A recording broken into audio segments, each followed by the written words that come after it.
Biden. And again, this is exit poll data collected not just day of, but for those who voted early in person and who voted by mail and were then called by the exit poll surveyor. So let's go first to 65 and older in Arizona. Joe Biden leading President Trump 52 to 47. Donald Trump won this demographic group in Arizona by 13 points in 2016. So that is an 18-point swing in favor of the former vice president. Let's look at women in Arizona, our second board. Joe Biden, 53 to 44 over President Trump. Hillary Clinton won women in Arizona by 4 percentage points in the exit polls of 2016. So for women, he's doing better. That is to say, the former vice president. And among seniors, he's doing better. But I want to tell the table this, and I don't know if you're picking this up from your Democratic sources. I would describe this as a rare glimmer of good news. I'm hearing from more and more Democrats they are feeling concerned about the way this map is moving and that the president's assurance that his voters would show up on Election Day is proving true, not just in Florida but other places, and they are increasingly concerned about the trend lines they're seeing in day of turnout. And there are still Republican voters in line in Maricopa County, according to some of our producers out there. But one other good glimmer of hope for Biden in Arizona overall, he's leading among independents, 52 to 39%, another example of him potentially drawing them over. But you're right, at this point, Biden campaign much more looking at that blue wall as they try to restore it, believing that their fortunes may rest up. The early idea that Florida, Georgia, North Carolina would fall early is becoming less and less something that the Biden campaign is not only banking on, but even some sort of squinting look at the data and saying, well, it's maybe still possible. They are beginning to rule that out more and more as I hear from people and having to shift their focus entirely to Michigan, Pennsylvania, and Wisconsin. But you remember, Major, one of the most moving stories during the convention was a young woman from Arizona who talked about her father, who died of COVID, who he said, I think she said... He was a Trump supporter. He was a big Trump supporter and said his only problem, his only pre-existing condition was trusting Donald Trump, and she's now, she says, turned her pain into purpose. And one other thing I've picked up in the last half hour, even though trending in Arizona toward Biden, there is some concern in Biden world about Nevada. And that was one thing the Trump campaign said would offset Arizona if they got wobbly there. So I just want to put that on the table. And there has been concern about Nevada among Democrats for quite some time. That's a very difficult state given the economic condition of it. It relies on tourism. It's been struggling. And its politics rely on people actually having a job and being members of the unions out there in the hospitality industry, and they've struggled to be able to mobilize people. So it is a big possibility that Nevada could be closer than expected. All right, so we're at that point of the night where people are saying, should I brew myself a pot of coffee? Yes. Yes. Join us. Absolutely. Yes. Answer yes. Do it. And could you bring some pizza? Lots ready more to eat the ahead. table. And at this hour, CBS News projects that President Trump has won Utah. That is a reliably Republican state there. There is a lot more still ahead. More poll closings, projections, and the state of the race. You're watching CBS News 2020. America decides.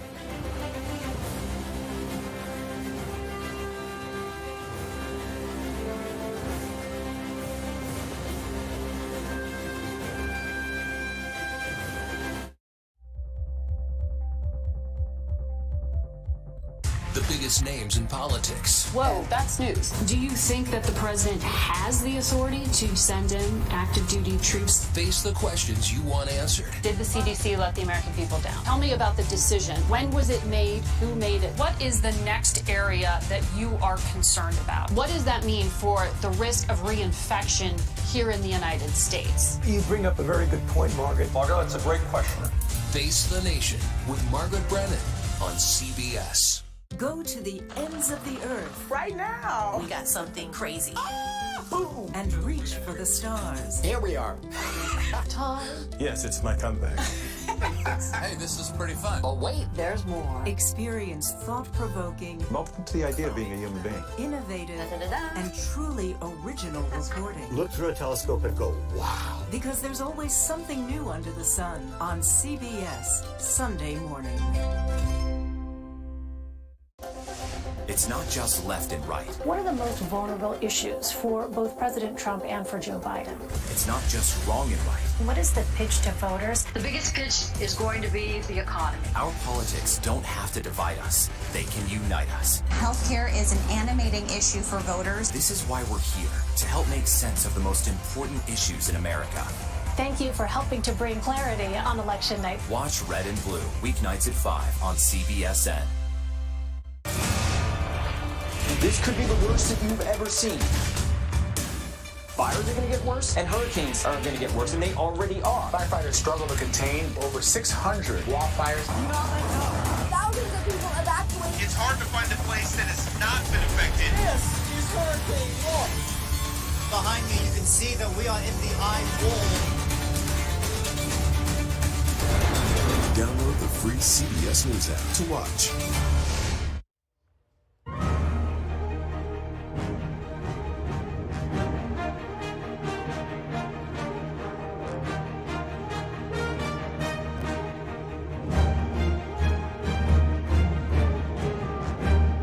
Hi everyone, I'm Elaine Quijano. Welcome back to our election night coverage.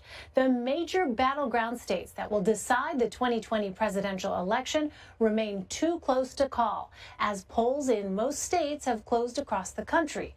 CBS News estimates that Florida moves from a toss-up to now leaning toward President Trump, while Nevada is leaning toward Joe Biden and Iowa is a toss-up. Lana Zak is at the board. Lana, what's the latest? Hey there, Elaine. It is a dynamic night. We've been crunching the numbers and seeing how they changed. As you just gave us these updates, I want to show how that now impacts our likely map. Obviously, 86 electoral votes projected for President Trump, but when we add in the likely column, he's at 175. For Biden, now doing a little bit better than the last time we checked in. 93 projected electoral votes, 160 when you add in everything that's happening here on the leaning and likely category. So again, it comes down to these states. And I want to show you on the map what's really important about those states. Take a look at so many of these states that are going to be essential, potentially for Biden, but also important for President Trump. But particularly, we know that the Biden-Harris campaign has been focusing on the Rust Belt here, with the exception, obviously, of Minnesota, which Hillary Clinton won in the last election. Iowa, Wisconsin, Michigan, Ohio, Pennsylvania. These were states that Trump was able to flip away from being a Democratic stronghold to his side in the last go-around. So we're learning a little bit more now about the demographics and what's happening in those Rust Belt states, which is what I was really interested in. So I want to show you a little bit about the voters and the economy and how they feel in these 5 states here. Rust Belt voters think that the economy is not good or poor by a margin of 51 to 48%. That looks pretty tight, but I just want to note for you, Elaine, that puts an emphasis, just with a slight emphasis, that it's worse in the Rust Belt, the feeling from voters there, than elsewhere. Remember, we started off by talking about in the entire state. The national economy, 81% say that they're voting on the economy in Iowa, Michigan, Ohio, Pennsylvania, and Wisconsin, as opposed to just 16% voting on any other issues. And then let's take a look now at, I want to move on one more slide if we can. I want to take a look at our demographics now. Men and women, because as you know, Elaine, and we have been talking about a lot, there has been a big emphasis from the Biden campaign at looking at white men in particular in this area here. And maybe we'll just look back over at the board and I'll show you, since that's not the graphic I wanted to show you. Let's take a look more at what's happening in these states, particularly when we're talking about white college women. Biden is getting 62% of the white college-educated women in the Rust Belt here, and 37% of the white college-aged women are going for President Trump. But as I was telling you just a moment ago, even more important potentially for the Biden-Harris campaign would be white, non-college educated men. And in that category, Biden and Harris have 31% of those voters, according to our exit polls, compared to 67% for President Trump. Remember, Elaine, when Biden was campaigning in these states, part of what he was trying to do was show that he had this working class background, this middle class background, that he believed in labor unions, and hoping that that message was going to resonate for white working class men in the Rust Belt here. Right now, those numbers in our exit polls aren't really bearing that out. So we're going to continue watching this, but it's not necessarily great news for Biden and Harris right now. All right, Lana, Zach. Well, Lana, I know this is new technology that we have all been getting accustomed to. Great job tonight. And we've been doing this in the midst of this pandemic. So, right. you know, a lot of us aren't even in the practice. building right now. But thank you so much for everything. And it's great to see you. It's great to see you, too.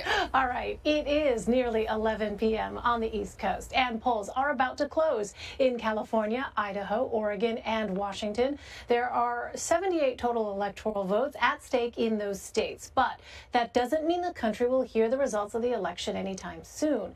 More than 101 million people voted ahead of the election, and in many states, those votes will not be counted for several days. CBSN political reporter Caitlin Huey-Burns joins me now from Pennsylvania. Boy, Caitlin, I don't know how many times we've said Pennsylvania tonight, but first of all, just set the scene for us, because I want viewers to understand why it is that you are positioned where you are tonight.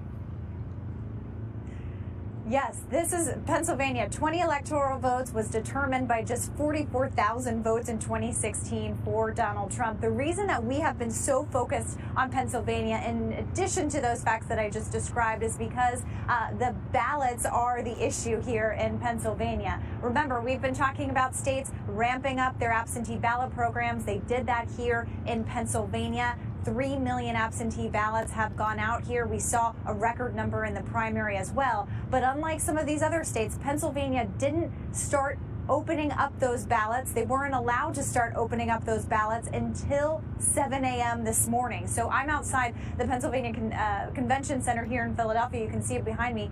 In that building right there is where all of those ballots of Philadelphia are going to be. So they're processing those ballots. It's going to take a while. As we're looking at this electoral map and all these battleground states and a race that looks pretty tight, at least at this point, it could possibly come down to Pennsylvania. And we have seen this effort by both candidates, Trump and Biden, spending lots and lots of time here in Pennsylvania in the final stretch. Kind of a precursor to how this night could go, that it could possibly come down to tonight. But remember, we may not have the results. We likely won't have the results in Pennsylvania because of how long it's going to take to count all of those ballots. And Caitlin, let's talk about the Senate for a moment, because Democratic Senator Doug Jones lost his seat to Republican challenger Tommy Tuberville in Alabama. So remind us, even as we focus on the presidential contest, where does the race for control of the Senate stand now? That's right. That Alabama result is not surprising, really, because Doug Jones won that seat, the Democrat, a few years ago in very unusual circumstances. So it was pretty much expected that he would not win that race tonight, especially as the president takes Alabama. We also, however, have on the flip side, Cory Gardner, Republican senator from Colorado, has lost his race to John Hickenlooper, the former governor of Colorado. The Democrat has won there. So Democrats lost a seat in Alabama, gained one in Colorado. We're still keeping an eye, however, on those two key battlegrounds in the South, Georgia and North Carolina, not only for the presidential race, but they have competitive Senate races there as well. Those are races that we'll be watching for balance of power in the Senate, along with Iowa. All right, we want to let our viewers know we have another CBS News projection to tell them about. CBS News is projecting that Joe Biden will be the winner in Illinois with its 20 electoral votes. So we continue to keep an eye on those results. Caitlin, I also want to turn to the question of Arizona, because this is a development that's just happened here in the last hour or so, where we have seen the characterization of Arizona go from a toss-up to a now lean Biden. This is a state, as we talked with Leslie Sanchez, our CBS News analyst, a moment ago, about the changing demographics that have been happening in that state. What more can you tell us? Obviously, leaning Biden could still change, so we want to make sure people are aware, you know, how fluid this is. But what can you tell us about that state in particular? Well, this is emerging as a really interesting battleground. President Trump won it in 2016, but by just about 3 percentage points. And Democrats have seen potential advantages that they could make there. Remember, in 2018, they elected a Democrat to the Senate, Kyrsten Sinema, and there's also a competitive Senate race between incumbent Republican Martha McSally, who was appointed to that seat after the death of John McCain, and against Mark Kelly, who has raised a lot of money in Arizona. This is a state where the Biden team believes that if they can win, that allows them to have this clearer path to 270. So that's a big state and shows kind of the changing demographics. And as we're trying to assess what the coalitions for these parties look like after tonight, what the coalitions for a winning race looks like for the president, looking at places like Arizona, where you have these changing demographics, where you have this growth and changing among particularly people in the suburbs, that is clearly something to watch for the presidential and the Senate race. Would be a very big deal for the Biden team and for Democrats, because as you mentioned, this is the home of Barry Goldwater. It's the home of John McCain, a very traditional Republican state. Well, Caitlin, let me also ask you about Florida, which is currently leaning toward President Trump. What does that mean with respect to his pathway here? Because, you know, we had Terry Sullivan on earlier, a Republican, talking about how it was a very narrow path to 270 for President Trump. That's right. It absolutely keeps him in the running. And this is a state that the Trump campaign had been arguing that they could do well. And we're kind of seeing that. And it's really interesting also to look at what's happening in South Florida. This is a place that we've spent a lot of time reporting on the ground. A Democratic incumbent congresswoman lost her seat in South Florida, Donna Shalala. She is someone who flipped a Republican seat in 2018. Now that has flipped back to Republicans. So that's really interesting to watch. And former Vice President Joe Biden's numbers among Latino voters in that state is really critical. This keeps Donald Trump in the running. It's not entirely surprising given that he won it in 2016, but the Biden team was hoping that if they could win that state, that would cut off the president's path to victory, even if it was a long shot. So a big win potentially for the president if that is ultimately called in his favor, keeps him in the running. And with Texas, too, there had been talk, as you well know, of a potential blue flipping of that ruby red state. But we see here leaning for the Republican, leaning for President Trump. Caitlin, what is it that Democrats had been looking to Texas with some hopeful eyes? When I think about the suburbs, for instance, around some of those big cities, Democrats would point to, again, those changing demographics as perhaps a positive sign that they could, in fact, flip that state.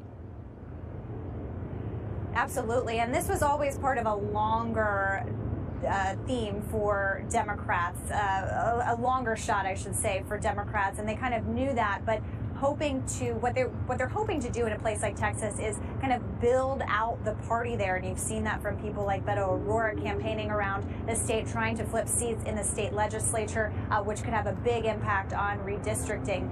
But that looks like it's leaning in the president's favor tonight. But Democrats see this as kind of a longer game in turning that state. And going back to kind of what the messages from the candidates have been in the closing days, talking about a place like Texas, but also going back to Florida and explaining how the president could have been successful there, is that when he goes to a place like Florida, he casts this race as a race against socialism. That is something that we heard from supporters of the president when we were on the ground in Florida, when we're on the ground in some of these key battleground states. Supporters of President Trump tell us that they see this race not necessarily as a race between Joe Biden and President Trump. They see this as a race of President Trump versus a socialism, or a world in which he is describing could take place, and kind of casting a negative light. And they also see this as a race really between Donald Trump and Kamala Harris. That's how a lot of Trump supporters have characterized this. So as we're looking to see some of these results and looking to see where the president may have had advantages in terms of messaging in a place like Florida,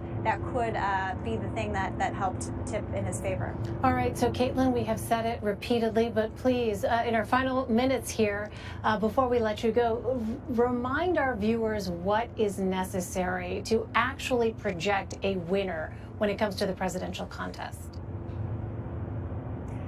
Well, the votes have to be counted, and it's going to be very difficult at this stage, especially if it comes down to a place like Pennsylvania, because we are likely not going to have those results. And remember, the Democratic campaigns have been focused on absentee voting and the early vote, and in places like Pennsylvania, that it will take a little while to be counted here. So still an early night, even though we're hitting the 11 o'clock hour, I think. Still Yes. long way to go before this is over. We will be up for it. We've got lots of snacks and hand warmers, and we'll keep you keep you posted on what happens. And Caitlin, just one more last point. So this does not indicate that anything is wrong, per se. We've said this many, many times over the course of these past few weeks. It is simply that counting those votes just takes a while. Exactly, and that's going on in the building behind me, and it's done by people and machines, and it does take a while to tabulate those votes. And that's why we've been reporting for the past several months, really, that we may not have results on election night, that doesn't say anything about the integrity of the election. It's not a delay, it's just the processing, the counting of votes takes a while. All right, the indefatigable Caitlin Huey Burns for us. Caitlin, thanks to you and your team for everything. It's been spectacular coverage all campaign season long. Thank you so much. Up next, it's the CBS News Special Report, America Decides. You're streaming CBSN.